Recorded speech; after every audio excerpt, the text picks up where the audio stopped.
Today's stories all involve people who came face to face with something that, according to Navajo legend, should not exist. Something that walks on two legs when it shouldn't. Something that wears a skin that doesn't belong to it. Something that, if you're smart, you never speak about by name.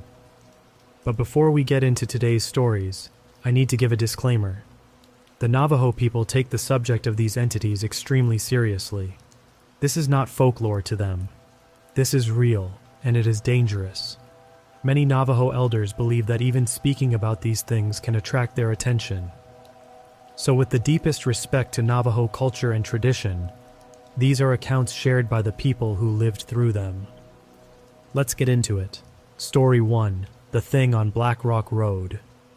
In the fall of 2014, a man named Marcus, who had asked us not to use his real name, was living on a small piece of land just outside the Navajo reservation in northeastern Arizona. Marcus was not Navajo himself, but he had married into a Navajo family, and he and his wife Elena had built a modest home on a stretch of flat, dusty ground, about 8 miles from the nearest town. Now Marcus had always considered himself a rational man. He was an electrician by trade. He fixed things that were broken. He understood circuits and wiring and the physical world. He did not believe in ghosts. He did not believe in monsters. And when Elena's grandmother would sometimes whisper warnings about things that walked in the desert at night, warnings about something called a Yinaldlushi, Marcus would smile politely, nod, and privately chalk it up to old superstition. That changed on the night of October 17th.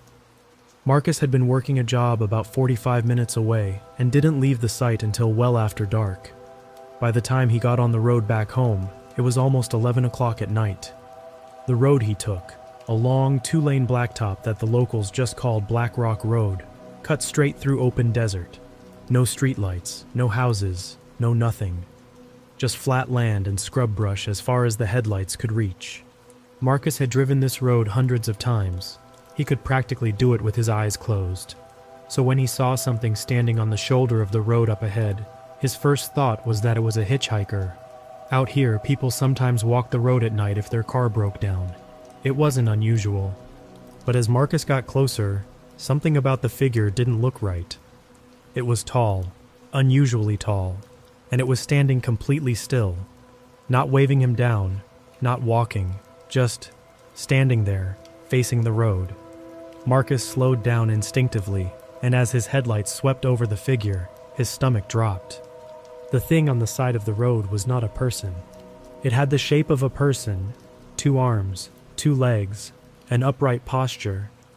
But its proportions were all wrong. The limbs were too long, the torso was too narrow, and the head sat at an angle on the neck that no human spine could produce. It looked like someone had taken a person and stretched them, the way you'd stretch taffy, pulling them taller and thinner until everything was just slightly off. And it was watching him. Marcus could see its eyes in the headlights. They didn't reflect the way a deer's eyes would, or a coyote's. They glowed with a dull amber light that seemed to come from inside the skull, not from the reflection of his headlights. For a long moment, maybe 2 seconds, maybe 10, Marcus couldn't tell. He and this thing just stared at each other, and then it smiled. Marcus would later describe that smile as the single most terrifying thing he had ever seen in his life. He said it was a human smile on a face that was not human.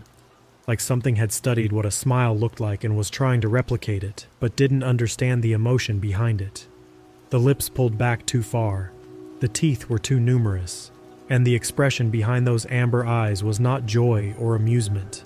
It was hunger. Marcus floored the gas pedal. His truck lurched forward, and he blew past the figure at close to 70 miles per hour. He was gripping the steering wheel so hard his knuckles were white. His heart was slamming in his chest. He told himself it was a trick of the light, a weird shadow, maybe a drunk person in a costume. There had to be a rational explanation. And then he looked in his rearview mirror. The thing was running after his truck. Not running the way a person runs, with that rhythmic, upright gait that humans have. This thing was running on all fours, low to the ground like a dog. But it was covering ground at an impossible speed. Marcus was doing 70, and this thing was keeping pace. He could see it in the red glow of his taillights, That elongated body, those two long limbs pumping in a blur, that awful face still twisted in that terrible smile. And it was getting closer. Marcus pushed the truck to 80, 85. The old pickup was shaking and rattling on the rough blacktop. He didn't care. He was watching the rearview mirror more than the road, and what he saw made him moan out loud in fear. The thing was now right behind his truck, close enough that he could see individual details. He could see that its skin was a grayish-brown color, mottled and rough, like leather that had been left out in the sun. He could see that it wasn't entirely naked. There were patches of animal fur clinging to its body in random places, like a pelt that had been draped over its shoulders and was slowly sliding off. And he could see its hands, if you could call them hands, elongated fingers with thick, dark nails that scraped against the asphalt as it ran. Then something happened that nearly made Marcus crash. The thing pulled alongside his truck. At 85 miles per hour, this creature overtook his vehicle and was now running beside his driver's side window, and it turned its head to look at him. That face, that stretched, wrong, smiling face, was inches from his window staring in at him with those amber eyes. And then it spoke. Marcus said the voice didn't come from outside the truck. It came from inside his head, like a thought that wasn't his own. And what it said was a single word, his wife's name, Elena. Marcus screamed. He doesn't remember making a conscious decision to do so, but he yanked the steering wheel to the left, swerving directly toward the creature. The thing leapt, clear over his truck in a single bound, and when Marcus looked in the mirror again, it was gone. The road behind him was empty. Marcus didn't slow down. He drove the remaining 12 minutes to his house at over 90 miles an hour and pulled into his driveway with his tires throwing gravel. He ran inside, locked every door and window, and found Elena sitting on the couch watching television, completely unaware that anything was wrong. He didn't tell her what happened, not that night. He couldn't bring himself to say the words. But the next morning, when he went outside to get in his truck, he found something that made his blood run cold. Running along the entire length of the driver's side of his pickup, from the front fender all the way to the tailgate, were 4 long, deep scratches in the paint. Parallel lines gouged into the metal by something with 4 fingers, dragged along the body of the truck at high speed. Marcus drove to Elena's grandmother's house that afternoon. He told her everything. The old woman listened without expression, and when he was done, she closed her eyes and nodded slowly. She told Marcus that he had been followed, that the thing had learned his wife's name, which meant it had been watching them for some time. She told him that what he saw was a Ye-Nald Lushi, a Skinwalker, a person who had given up their humanity in exchange for power, a witch who could take the shape of any animal or twist their own body into something that was neither human nor beast. She told him there were things he needed to do, certain protections, certain prayers. She told him never to speak of what he saw, especially not by name, because speaking about it was like sending up a signal flare. It would know, it would come back. Marcus followed every instruction the grandmother gave him. He buried certain objects around the perimeter of his property. He hung certain items above his doors.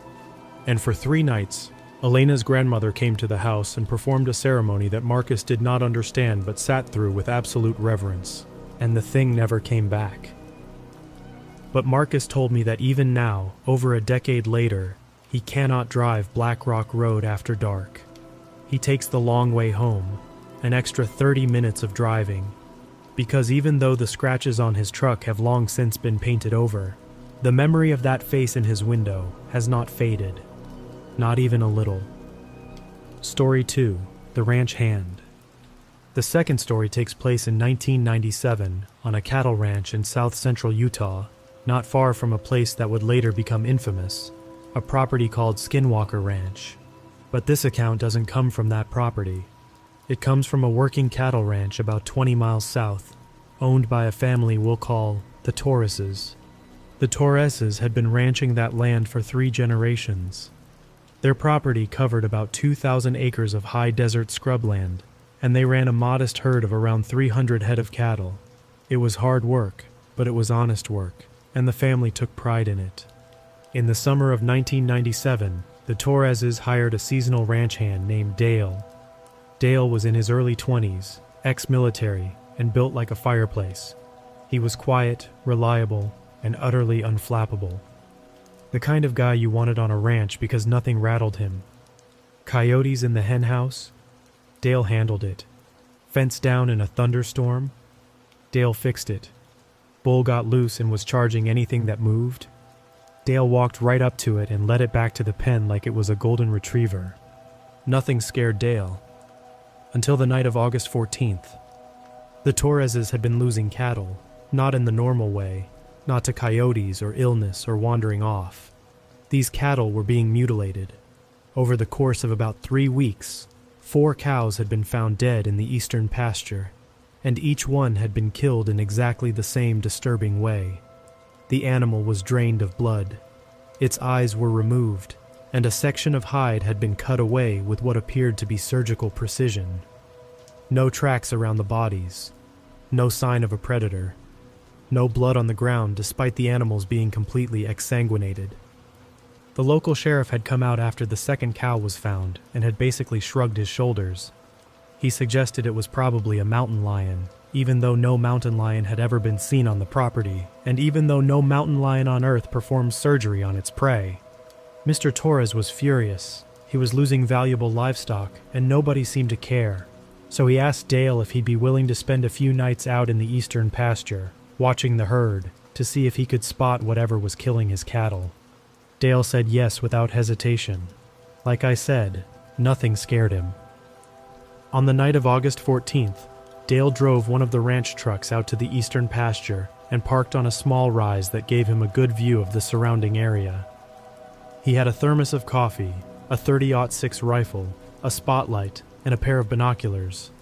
The plan was simple: sit in the truck, watch the herd, and if anything came near them, deal with it. For the first few hours, nothing happened. The cattle were calm. The desert was quiet. Dale drank his coffee and watched the stars and started to think this was going to be a very boring night. Then at around 1:30 in the morning, the cattle started acting strange. It began with the animals on the eastern edge of the herd, the ones closest to a dry wash that cut through the property.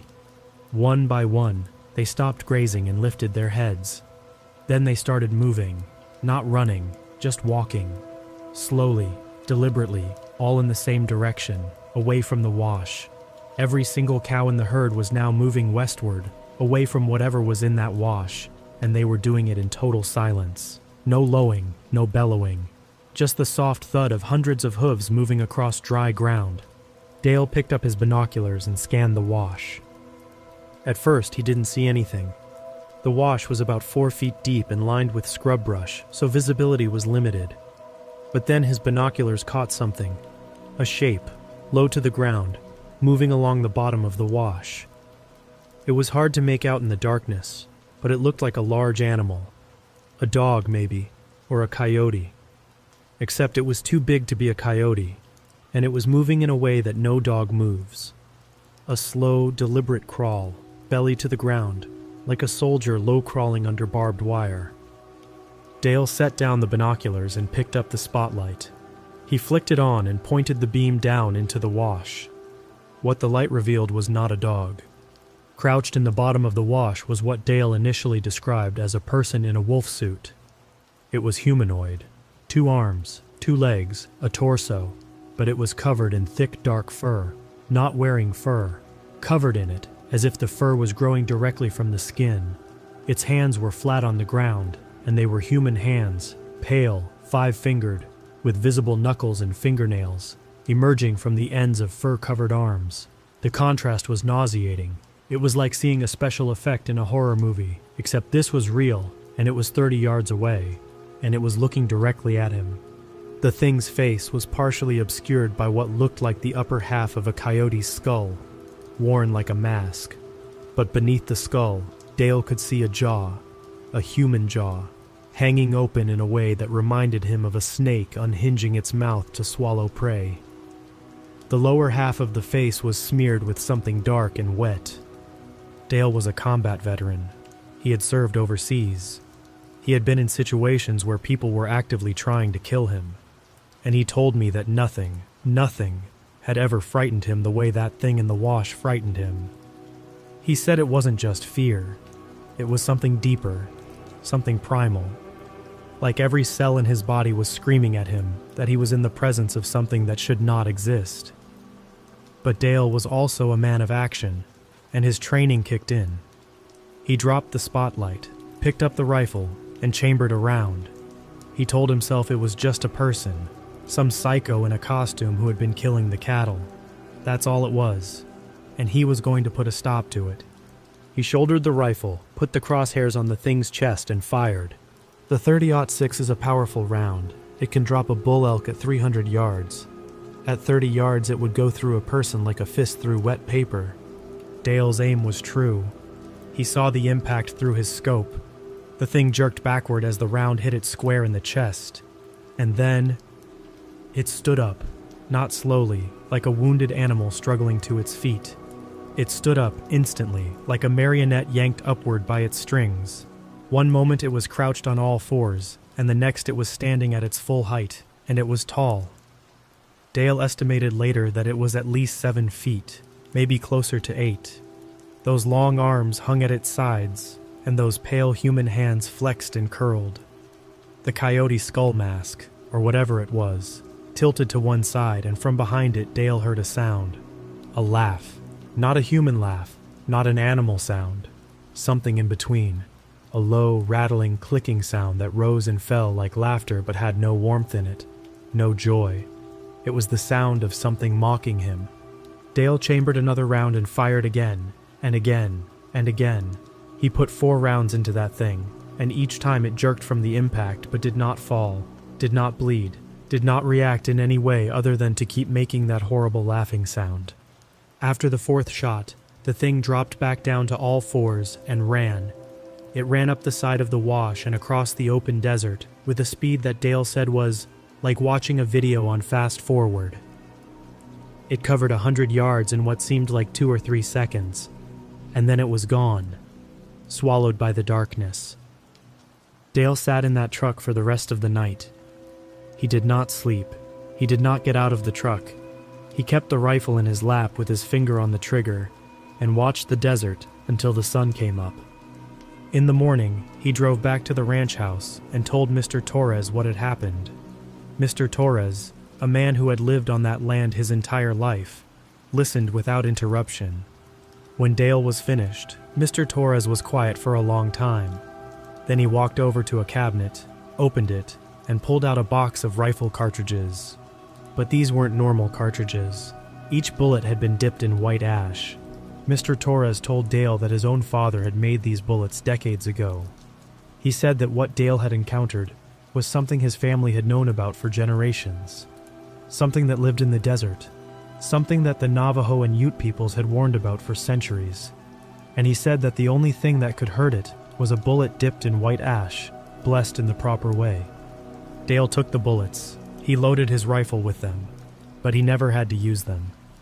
Because after that night, the cattle mutilation stopped, and the thing in the wash was never seen on the Torres property again. Dale quit the ranch at the end of the season and moved back east. He never returned to Utah, and he told me that for years afterward, he would sometimes wake up in the middle of the night drenched in sweat, because in his dreams, he could still hear that laugh. Story 3. The voice outside the window. This third story is the one that honestly disturbed me the most, because it doesn't involve a remote desert road or an isolated ranch. It involves a family, in a house, with children. In 2019, a woman named Kara, again, not her real name, was living with her husband James and their 2 young daughters on a small property on the outskirts of Farmington, New Mexico. Farmington sits at the intersection of 3 rivers and is surrounded by the wide-open landscape of the Four Corners region. It's also very close to the Navajo Nation. Kara and James were both teachers at a local school, and they'd moved to the area a few years earlier from Colorado. They loved the landscape, the community, and the slower pace of life. Their property backed up to open land, miles of sage and juniper stretching out toward sandstone mesas on the horizon. In September of 2019, their older daughter Lily, who was 7 years old, started talking about a dog man. At first, Kara didn't think much of it. Kids have imaginary friends. Kids see shapes in the dark and give them names. Lily said the dog man stood in the backyard at night and watched the house. Kara checked the backyard, saw nothing, and told Lily it was probably a coyote. But Lily was insistent. She said it wasn't a coyote. She said it walked on 2 legs, and she said it knew her name. Over the next 2 weeks, things escalated. Lily began refusing to go near the windows after dark. She would become hysterical if anyone tried to open the curtains at night. She started having nightmares, terrible nightmares that would wake the whole house. And she started saying things that made the hair on Kara's arms stand up. She said the dogman wanted to come inside. She said it asked her to open the door. She said it sounded like Daddy. That last detail is what broke Kara's composure. Because one of the most common elements in Skinwalker encounters, something that Kara did not know at the time, is that these things can mimic voices. They can replicate the voice of someone you know, someone you trust, and use it to lure you outside, to get you to open a door, to get you alone. Kara started paying closer attention at night. She would sit in the darkened living room after the girls were in bed and just listen. For the first few nights she heard nothing unusual. The hum of the refrigerator, the occasional bark of a neighbor's dog, the wind. Then, on the 4th night, she heard it. A knocking, at the back door. Not loud, not urgent, just 3 slow, deliberate knocks. Tap, tap, tap. Kara's heart began to pound. James was in bed. The girls were in bed. Nobody should be at their back door at 11:30 at night. She sat frozen on the couch, staring at the back door, which was about 20 feet away across the kitchen. And then she heard James's voice. "Kara, hey, can you let me in? I locked myself out." It was James's voice. Exactly James's voice. The cadence, the tone, the little laugh he does when he's embarrassed. It was all perfect. For a split second, Kara almost stood up, almost walked to the door, because it sounded exactly like her husband. But James was in bed. She had watched him fall asleep 20 minutes ago. Kara did not move. She sat on that couch with her hand over her mouth, trembling, and she did not make a sound. The voice came again. "Babe? Come on, it's cold out here." Same voice, same inflection, but now Kara was listening more carefully, and she noticed something wrong. The voice was coming from too low. James was 6 feet tall. If he were standing at the back door, his voice would come from about the height of the top of the door frame. This voice was coming from about 3 feet off the ground, like whatever was speaking was crouched on the other side of the door. Kara slowly, silently, pulled her phone from her pocket and texted James. She wrote, "Do not get out of bed. Do not come to the kitchen. Stay in the bedroom with the door locked." James, groggy and confused, texted back, "Why? What's wrong?" Kara wrote, "Something is at the back door pretending to be you." There was a long pause. Then James wrote, "I'm calling the police." Kara sat perfectly still. The knocking came again, 3 slow taps. And the voice spoke again, but this time it was different. It was no longer James's voice. It was Lily's. Mommy, I'm scared. Can you open the door?" It was her daughter's voice, her 7-year-old daughter's voice coming from the other side of the back door, high and small and trembling with fear. And Kara knew her daughter was in bed. She had tucked her in herself, but the sound of that voice nearly broke her. Every maternal instinct she had was screaming at her to get up, to open that door, to protect her child. She didn't move. Kara sat on that couch with tears streaming down her face, and her hand clamped over her mouth, and she did not move. The voice tried 3 more times. Each time, it was a different family member. James, Lily, her younger daughter Sophie, who was only 4 and could barely form complete sentences. And yet the voice replicated her perfectly. Then abruptly the knocking stopped. The voices stopped. And from outside the back door, Kara heard something that she said she will never forget as long as she lives. Breathing. Not human breathing. Something deeper and wetter and bigger. A long, slow inhale through what sounded like a massive set of nostrils, pressed right up against the crack at the bottom of the door. Like something was smelling her. taking in her scent, cataloging her. Then silence. Kara sat on that couch until the police arrived 20 minutes later. 2 officers checked the perimeter of the house with flashlights. They found no one, no footprints, no sign of forced entry, nothing. But they did find one thing. On the back door, a solid wood door that Kara and James had just repainted that summer, there were scratch marks. Deep, gouging scratch marks arranged in clusters of 4, running from about 3 feet off the ground all the way down to the threshold. Like something with 4 clawed fingers had been dragging its hand down the door while it crouched there, speaking in voices that didn't belong to it. The police wrote it off as an animal, maybe a bear, they said, though bears are almost unheard of in that area. But Kara knew it wasn't a bear, and when she told a Navajo colleague at work what had happened, the woman's face went pale. She didn't say the word. She didn't have to. She just grabbed Kara's hand and said, "You need to talk to my uncle. Tonight. Don't wait." Kara and James met with the colleague's uncle that evening. He was a medicine man, a Hatalia, and he listened to their story with a gravity that told them he believed every word. He came to their house and performed a ceremony. He placed certain items around the property. He told them that under no circumstances were they to ever respond to any voice outside their home at night, unless they could see the person with their own eyes. He told them the thing had been testing their family, learning their voices, studying their habits, and he told them that by refusing to open the door, Kara may have saved her family's lives. The family moved out of that house 3 months later. They now live in a suburb of Denver and have no plans to return to New Mexico. Kara told me she still checks the locks 3 times every night. She still keeps the curtains drawn after dark, and she told me that sometimes, not often, but sometimes, she will be lying in bed and she will hear a faint knocking, 3 slow taps, coming from nowhere, coming from everywhere, and she never ever answers it. Story 4. The Deputy. Our 4th and final story comes from a man who spent 30 years in law enforcement. A man whose job was to deal in facts, evidence, and rational explanations. A man who, by the time he told me this story, had long since retired, and had nothing to gain and nothing to lose by telling the truth. His name is Robert. He was a deputy sheriff in San Juan County, Utah, from 1986 to 2016. During his career, he responded to thousands of calls: domestics, car accidents, bar fights, trespassing, and the occasional dead body. He had seen the worst of what people could do to each other, and very little surprised him anymore. But there was one call that he never wrote up, one incident that he never put in an official report, because he knew, he absolutely knew, that if he had, he would have been removed from duty and sent for a psychological evaluation. It happened in the winter of 2002.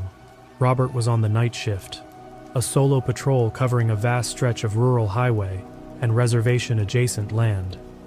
It was February, and it was brutally cold, the kind of cold that makes the desert feel like the surface of the moon. No wind, no clouds, just a blanket of stars overhead and a temperature that hovered around 5 degrees. At approximately 2 in the morning, Robert got a call on his radio. A woman on the reservation was reporting a disturbance near her home. She was frightened but vague on details. She said something was outside her house. Something was scaring her dogs. Robert drove out to the address, a small single-story home about 15 miles off the main highway. When he pulled up, the first thing he noticed was the dogs.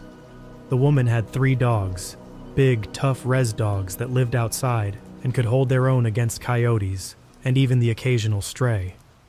But when Robert arrived, all 3 dogs were under the front porch, not just hiding, wedged under there, crammed into the tightest space they could find, whimpering. These were dogs that would charge a moving car without a second thought, and they were shaking. Robert walked up to the front door and knocked.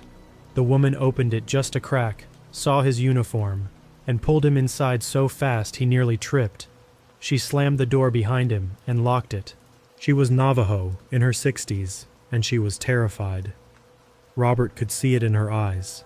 A deep, fundamental terror that went beyond a simple disturbance call. She told him that something had been circling her house for the past hour, She told him her dogs had started howling around midnight and then had gone silent, which she said was worse. She told him that she had heard something on her roof. Robert asked her what she thought it was.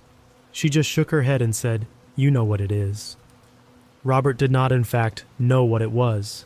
He was a practical man, so he told her he'd take a look around the property, and he went back outside. The desert was dead silent, not the normal kind of quiet. Robert had spent decades in the desert and was used to the ambient sounds of the night. Insects, distant coyotes, the whisper of wind through sage. But this was different. This was a complete absence of sound, as if someone had pressed the mute button on the world. Robert unclipped his flashlight and began walking the perimeter of the house. The beam cut through the darkness, illuminating the side of the house, a metal storage shed, an old truck up on blocks, a clothesline, nothing out of the ordinary. Then he turned the corner to the back of the house, and his flashlight beam landed on something in the yard. Footprints. In the thin layer of frost that covered the ground, there were footprints. But they weren't normal footprints. They started at the edge of the property, at the fence line, and they led directly toward the house.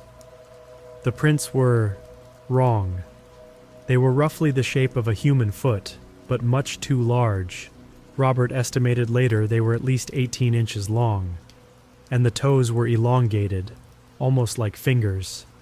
Each print was pressed deep into the frozen ground, which told Robert that whatever made them was extremely heavy. But the strangest thing was the stride. The distance between each print was enormous, 8 to 10 feet apart. Whatever made these tracks had been taking strides that no human could possibly make. Robert followed the footprints. They led to the back wall of the house, and there they stopped. He looked up. On the roof, about 8 feet above him, he could see marks in the frost on the edge of the roof. Handprints. Huge handprints where something had grabbed the edge of the roof and pulled itself up. Robert pulled his sidearm. He was a good shot and a steady hand, but he will freely admit that his weapon was trembling slightly as he stepped back from the house to try to get a view of the roof. He pointed his flashlight upward. The roof was empty. He swept the beam from one end to the other. Nothing. Just the flat, frost-covered surface of the metal roof. But in the frost, he could see marks. Long, scraping marks, like something heavy had crawled across the roof on its belly. Robert was standing there, flashlight pointed at the roof, trying to process what he was seeing, when he heard it, behind him. A low, rumbling growl. Not from a dog, not from a coyote. From something much larger and much closer than anything had a right to be. It was coming from the darkness just beyond the reach of his flashlight, 20 feet away, maybe less. Robert spun around and pointed both his flashlight and his weapon into the dark, and he saw it. 2 eyes. Amber. Reflecting his flashlight beam from a height of about 6 feet off the ground. Whatever this thing was, it was standing upright, and it was big. Robert couldn't make out details, just the eyes, 2 burning points of amber light in the darkness, and below them, the vague outline of a shape that was broader and taller than any man he'd ever seen. Robert was a law enforcement officer with 30 years of training. His training told him to identify the threat, issue commands, and respond with appropriate force. So he did. He shouted, "San Juan County Sheriff's Office, don't move." The eyes blinked, once, slowly, and then the growl turned into something else. It turned into words, in a voice that sounded like gravel being dragged across stone. The thing in the darkness spoke, and what it said was Robert's name. Not deputy, not officer, his name, his first name. In a voice that didn't sound like any human vocal cord could produce. Robert fired. He put 3 rounds from his service weapon in the direction of those amber eyes. The muzzle flash lit up the desert in staccato bursts, and in those flashes, Robert saw the thing clearly for the first time. He would describe it later as something that looked like it was halfway between a man and something else. It had the general shape of a man, 2 arms, 2 legs, standing upright, but it was covered in matted dark hair. Its face was elongated, almost like a snout, but the eyes were forward-facing, like a predator's. And its hands, those enormous long-fingered hands, were raised in front of its chest, palms outward, as if in a gesture of mock surrender. It was grinning. Robert's rounds hit it. He was sure of it. He was an excellent marksman and the thing was less than 20 feet away. But it did not fall. It did not flinch. It just stood there, grinning that horrible grin with its palms out. And then, in a movement so fast that Robert barely registered it, it dropped to all fours and was gone, into the darkness, in the space of a heartbeat. Robert stood in that yard for a long time, his weapon extended, his flashlight cutting back and forth across the desert. Nothing. Total silence. The thing had vanished as if it had never been there. He went back inside the house. The woman was sitting at her kitchen table with her hands folded, and she looked at him with an expression that said she already knew everything that had happened. Robert sat down across from her. His hands were still shaking. He asked her, very quietly, what that thing was. She told him. She told him in words that he had heard whispered his entire career, but had never taken seriously. She told him about the witches, about the people who choose the dark path, about the ones who sacrifice something precious, something human, to gain the ability to shed their skin and become something else. Robert listened, and for the first time in his career, he believed. He stayed at the woman's house until sunrise. He helped her make coffee. He checked on her dogs, who eventually crawled out from under the porch, but were skittish and wouldn't leave the front step. And when the sun was fully up and the desert was bright and warm and normal, he got in his patrol car and drove back to the station. He never filed a report about that call. He told the dispatcher it was a false alarm. A stray dog had spooked the woman's animals. Case closed. But Robert kept a journal. And in that journal, he wrote down every detail of that night. He wrote down the footprints and the handprints on the roof and the sound of that voice saying his name. He wrote it down because he knew that if he didn't, he would eventually convince himself it didn't happen. And he never wanted to forget. Because forgetting, he said, would be dangerous. Robert is retired now. He lives in a small town in Colorado, far from the desert, far from the reservation, far from the open spaces where things can hide in the dark. He sleeps with a light on. He has done so every night since February of 2002. And he keeps a box of bullets in his bedside drawer, each one tipped in white ash, just in case. That's going to do it for today's stories. If you enjoyed them, please consider following the podcast and subscribing so you don't miss any future content. And if you're ever driving through the desert at night, through that vast, empty darkness where the only light is your headlights and the only sound is your engine, and you see something standing on the side of the road, keep driving. Don't slow down. Don't look in the rearview mirror. And whatever you do, don't open the window, because some things are better left in the dark.